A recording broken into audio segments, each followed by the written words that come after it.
Hello everybody, and welcome to a certain scientific Railgun T. Episode, what episode are we on? 9? See, I've completely lost track after all the weeks. Episode 9, anime review. In this episode we see a bit of Misaki doing badass things. Someone told me I shouldn't say it like that, and I know I shouldn't, but it's rolls off the tongue, rolls off the tongue nicer. I can't talk today, apparently. So I know I should call it Mikoto and Misaki, or Shakaho and Misaka. I'm just gonna, I know I should be doing that. I'm not going to though. Misaka and Misaki. Roll's done it. Nice. Anyway, this episode, a bit of that. A bit of Kuroko and Ueharu doing some sleuthing, which is, they did find out some useful information. Saturn met Toma, which I believe is the first time they met properly. Like, I guess Toma saw her in the movie, but the movie is questionable canon. It sort of is, sort of isn't. I'm not going to get into that debate.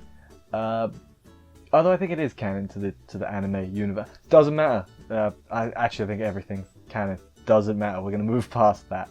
And what else happened? She met Toma, and then she went on a sleuthing mission of her own. So sleuthing all around. Anyway, let's jump into the episode and see proper what happened and everything. Let's do this. We open up with Misaka hacking a robot to take out this guy because she really wants his sunglasses, and that's the only reason she did it.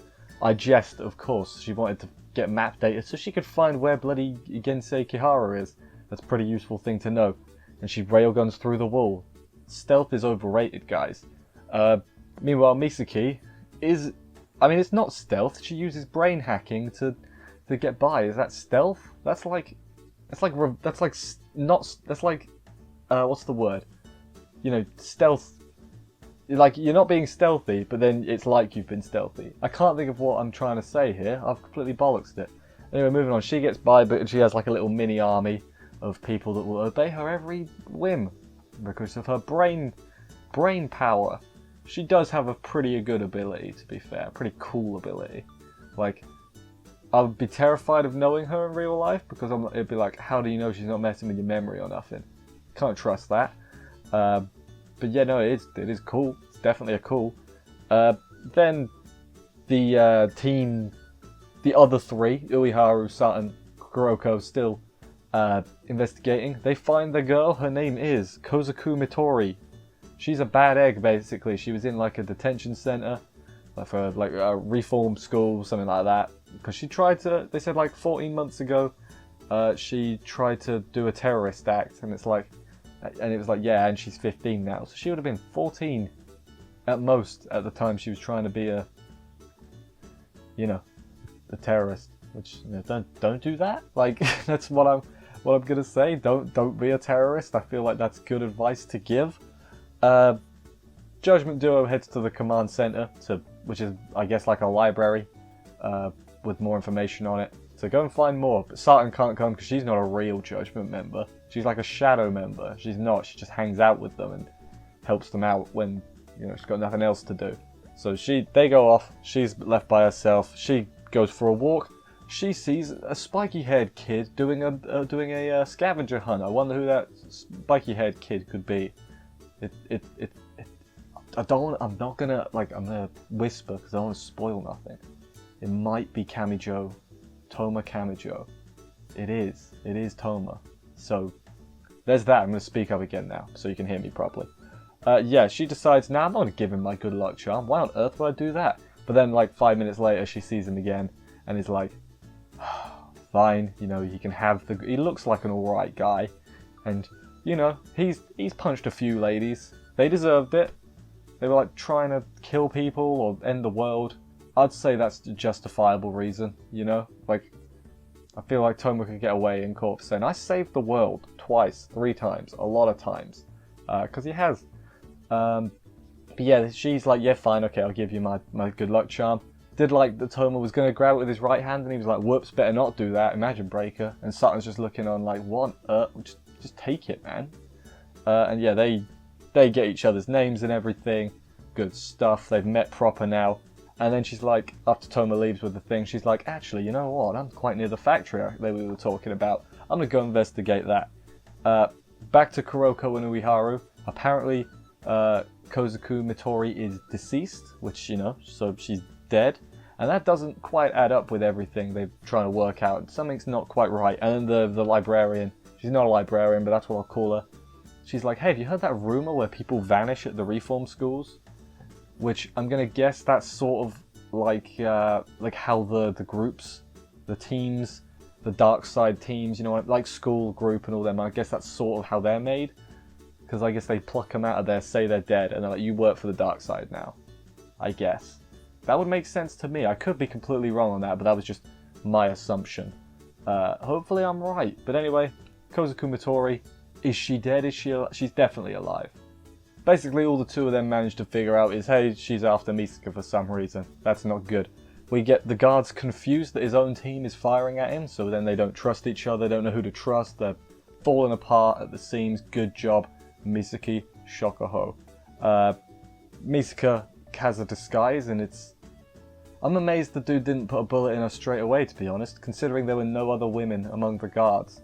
And this very short, you know, lady in a suit shows up like, yes, I swear I'm one of the guards. Like, I did like Misaki's reading his mind and then telling her what she was saying, and they take the guy out. It was pretty good. And hey, then they've like, we've got Gensei in custody. Alright, we'll go do that. We'll go deal with Mr. Kihara. Saturn then gets the most part of this episode. Gets the most part, that's what we'll say. She is investigating the factory. Definitely not abandoned. There's people, there's electricity. It's not abandoned, you know. False advertising, perhaps? That is definitely a thing. She gets locked in. She goes in a door and the door locks behind her. And then she realizes, crap, I probably shouldn't have done that. And then she gets ambushed by a mysterious girl that is Xochitl. I hate saying her name, by the way, because I'm sure I'm pronouncing it wrong. How do you pronounce it? There's no letter in between the T and the L, and it starts with an X. Like, you couldn't have picked a more hard-to-do name. It's better than Stephanie Gorgeous Palace, though. That's a name and a half. That's a spit your water out your mouth kind of name. That anyway. Xochitl lets her go. And it's like, don't turn around, and she's like, thanks. And then she attacks her and cuts her bag in half. That probably costs money, you know. Can't all get great pay from the dark side. I have no idea if they make good money. Probably make decent money? I have no idea. But yeah, then a Kozaku liquid metal clone shows up and scares Saturn. But then Saturn gets caught and is about to get murdered.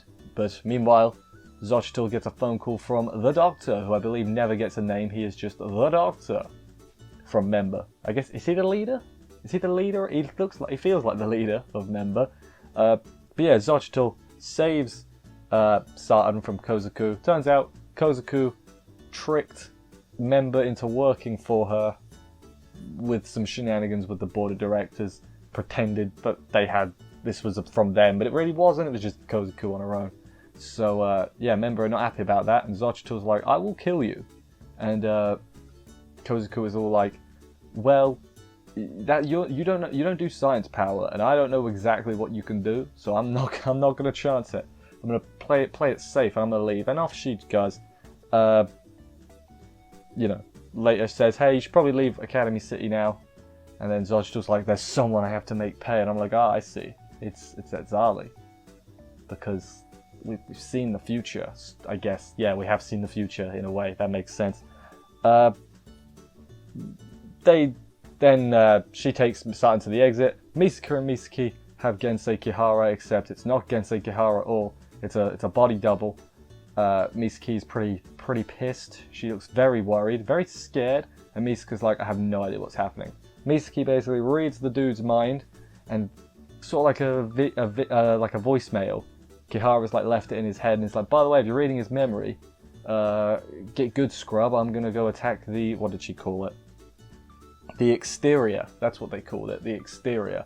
I don't know what that means. I'm assuming that's just the building where that other dude is and Misaka is. I'm assuming that's the exterior. It's like a big old building. And then speaking of that big old building, Misaka wakes up briefly, and I do mean briefly. And then the building gets attacked by armed personnel, and that was the end of the episode. Yeah, good stuff. I don't really remember what happens from a few weeks ago. I haven't really remembered what happened. I remember starting meeting Toma, and that's pretty much where my knowledge cuts off until like the end of this arc. So for like the next few weeks, I want to be like, oh, that's a cool thing. Although next week it looks like it's going to be primarily flashback. And seeing the preview, I was like, oh yeah, that was a thing that happened. Yeah, so I'm slowly regaining my memories, I guess, which is good. But no, it's gonna be good. I assume Misaki's gonna be telling Misaka her backstory basically, or some of her backstory, because you can't spill all your secrets, you know. That would be silly. But yeah, anyway, that was the end of this week's episode. I said that already. I enjoyed it. I think everyone's sort of got a chance to shine in this episode. You got Misaka and Misaki. See, it's happening already. I should just Misaka and Shokuho doing cool things. You know, in their own unique way. Misaka's disguise was lit. Jesus, I am just the worst.